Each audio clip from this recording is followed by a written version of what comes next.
All right, how about this one? We might have a marketing stakeholder that asks us the following question.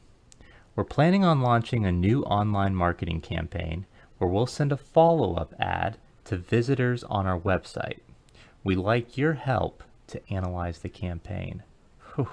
It is a good thing they came to us before they launched the campaign, because that's exactly what needs to happen in order to set up an A-B test. And an A-B test is the perfect way to set up a measurement of what impact an initiative is having. In fact, if you go back to that request we had, especially around what the impact of marketing spend was in different areas, perhaps going forward, if it wasn't done in the past, there could be a random assignment. We are going to randomly select certain areas that we're going to spend either some amount or no amount, or perhaps spend more or less in, and then we'll measure the difference between the ones we spent more in and the geographies where we spent less in, and see what the difference in sales is.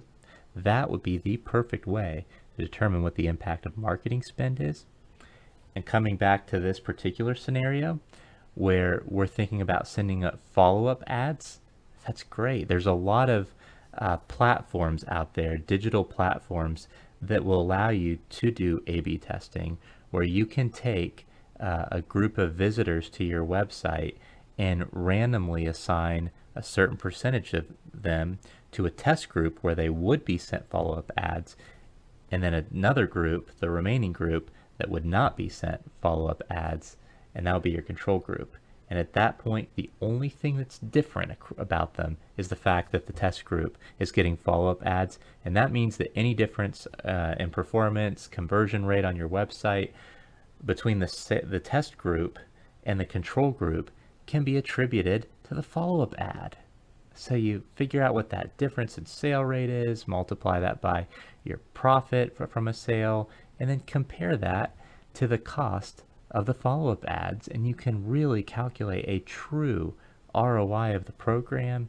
And if it's a good ROI and it makes sense, you can continue to do that and invest even more in that. You might start with a small amount of budget dedicated to this, see if it works based on this A/B test. If it does, now you can confidently roll that out and potentially continue to monitor it by having an ongoing holdout group. Just make sure that as you spend more and more, you're still getting that same or a satisfactory ROI on this campaign. So I would absolutely set this up as an A/B test. No questions about it. How about you? How would you set up this analysis? Let us know in the comment section.